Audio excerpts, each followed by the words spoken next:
then you're going to come onto your stomach. At first, come to lie completely flat. So pubic bone is just slightly off the edge of that bolster. Your head comes to land where it lands comfortably. And see what I've done? I've created some support with my blocks so that my head is in that nice neutral position of the spine. So then from here, you're going to turn the head to one side, and whatever side you turned your head to, you're going to bend that leg to 90 degrees, and this is the position we're going to stay in. Now you have some options here. If your arms are short, you can place the blocks for the forearms like we had done previously. That makes a huge difference for my neck and shoulder blades, so I'll do that on both sides. And in my own body today, having my head turned to the side does not feel good in my system. So I'm going to keep my head pointing towards the floor, but that is completely up to you. Test it and see what works for you today. As we did previously, you really want to take the time, use as many props as you would like to fill the spaces of the body that don't feel supported. Restorative yoga is all about finding that support, finding that ease so that you can just enjoy being here. You shouldn't be fighting anything at any time.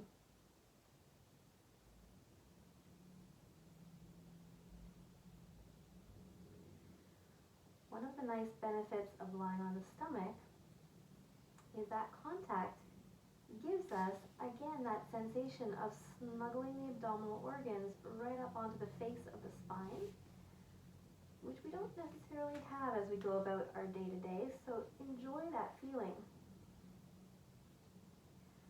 I'll leave you in silence for the next several breaths, but I'm going to ask you to bring your awareness to that contact of everything that's in the front of the spine, and that contact of all of that volume on the front of the spine itself.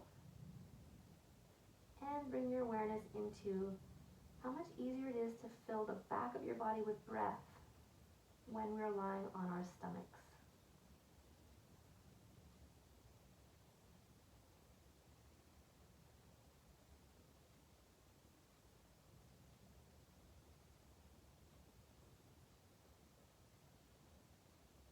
If you're someone who chose to turn the head, and it felt good when you started, but at a certain point it no longer feels good, just bring it on back to the center like I've done.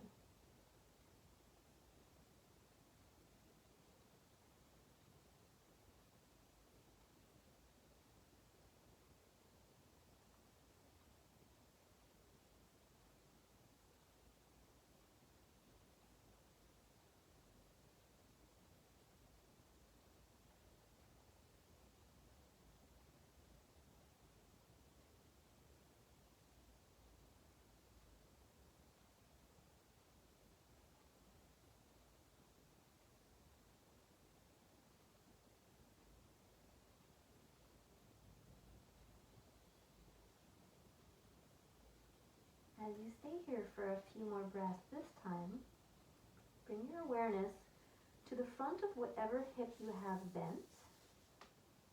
And of course I said to bend it to 90 degrees, but that's not going to be available for everyone, so whatever angle feels good for you is the angle you should be at. Bring all your awareness to the front of that hip. It's an area rich with muscles, ligaments, arteries, nerves, veins. And for the next few breaths, send all of your attention, awareness, and breath to that area, that triangle in that lower abdomen, the corner of the crease of the hip where the leg meets the pelvis. Fill it with breath on every inhale, and then see if you can enjoy the sensation of a bit of a letting go in that area with every exhale.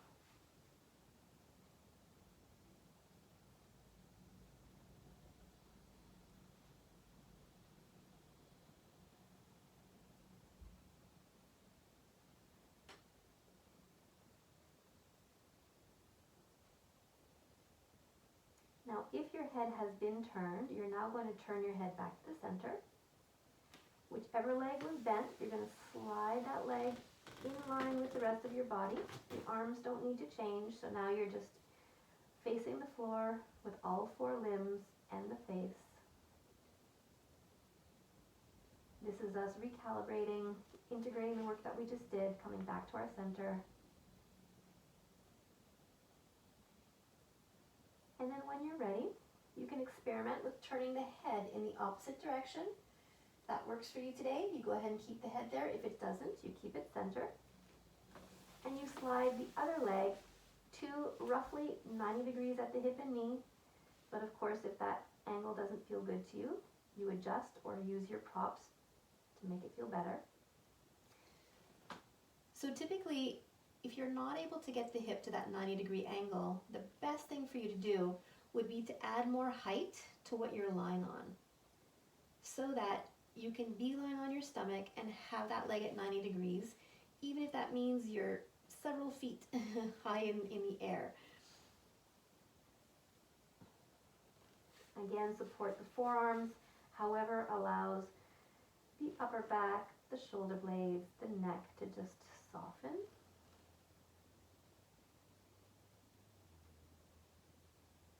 For the first few breath cycles, bring your awareness to that snuggling action of the abdominal organs onto the front surface of your spine. How does that feel for you? Is that a foreign sensation to you, or is that something you notice throughout your day? Is it something that brings you comfort or not?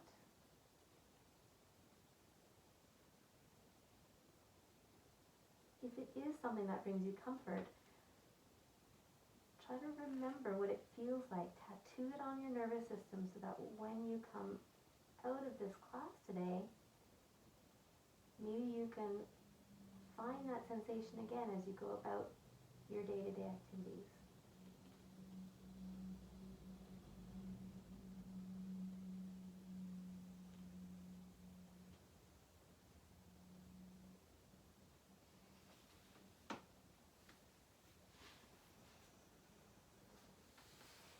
And for a few more breaths at your own rhythm, bring your awareness to the front of the hip that's bent, that corner of the lower abdomen, the area of the crease of the hip, the area where the hip socket joins the pelvis, where the leg bone joins the pelvis. With every inhale, fill that area with breath. And with every exhale, see if you can notice a softening.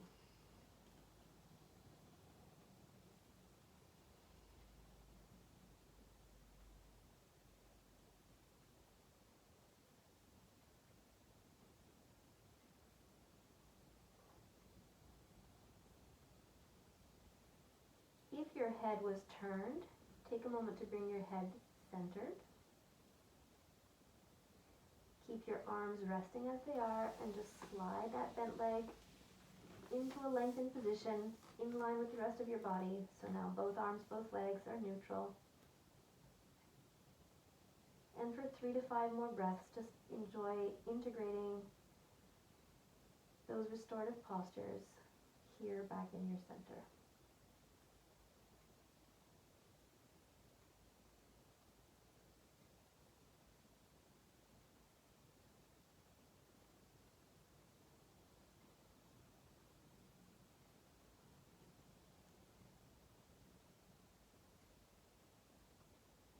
To come out of this posture, I'm going to describe it first, so keep your head relaxed. You don't need to see me at all. We're going to end up pushing ourselves into a child's pose, allowing the torso and head to rest on the bolster or whatever it is you're lying on. So if your forearms are supported by something, just slide them off to the side. You don't need to look at me. I'll guide you through this.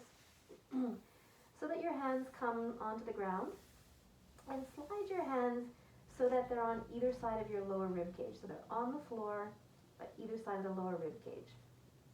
Draw the elbows in towards your waist. On an inhale, you're going to press through those hands and peel the head and heart off of your bolster into a little bit of a baby cobra.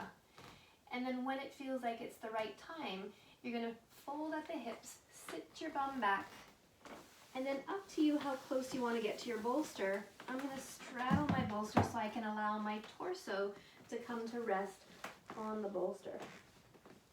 So you have options here with the arms. You can place one or both hands under your forearms so that your nose is not squished. Or you can fold your blankets or whatever you've got under your forehead to keep your nose from getting squished. And for today, let's have palms facing up. Elbows are slightly bent. Forearms are completely supported on the ground. Belly, chest, and forehead are completely supported by your support. And we'll stay here for just 3 more breaths.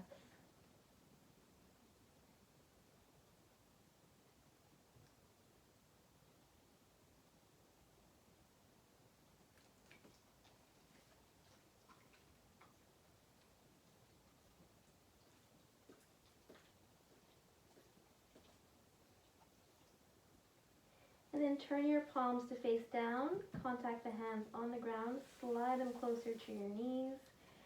Engage the abdominals a little bit, kiss the spine with your belly button as you press through the hands to bring your body up. All in one piece. Come to a seated position, whatever version of seated works for you. I always like to be snuggled up after a restorative class. So I'm putting blankets on top of me because I love the weight. Feel free to do the same or to cover yourself with something around the shoulders.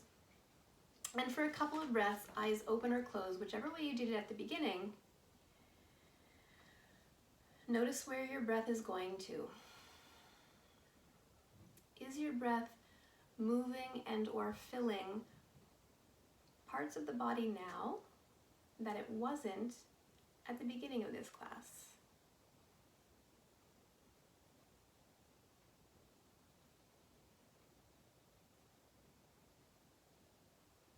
And if it is, as you go about the rest of your day, see if you can keep those areas moving. And that might mean just bringing awareness to the breath in those areas of the body for your day every now and then. It doesn't have to be 24/7, but every now and then.